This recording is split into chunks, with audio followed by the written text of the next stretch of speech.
Hey guys, what's up? This is Steven with NorCal Screen Print Supply, and today we're super excited to be here doing a shop visit at JG Graphics. We're here with Jared, and we wanted to talk a little bit about his shop and show you his shop and maybe do a little screen printing on his ROQ. So Jared, with that, tell us a little bit about your business and kind of maybe what certain areas that you work in within screen printing.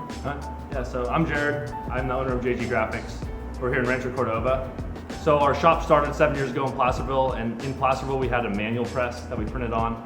We printed on that for 4 or 5 years, and then we bought an old automatic that transferred us into what we have now, the ROQ.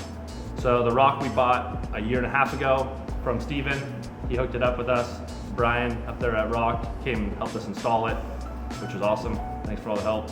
Of course, glad to do. It's been a huge jump for us. So jumping from the manual world into the automatic world with the ROQ has been not only ease for us for printing, but just being able to pump out more jobs, get more customer stuff done, be more timely. Like we have a 7 to 10 day turnaround time now instead of 3 weeks. So when you, I'm sure you put a lot of thought into the decision to buy a ROQ. What was that like? And after the purchase, how did it go for you?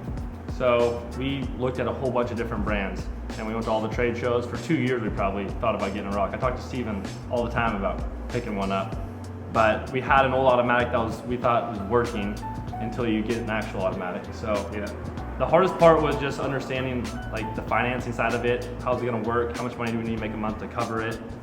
And now that we got it a month in, even during COVID, we don't even realize that we have the payment, because now you're able to bring on more jobs and like supply more customers' goods.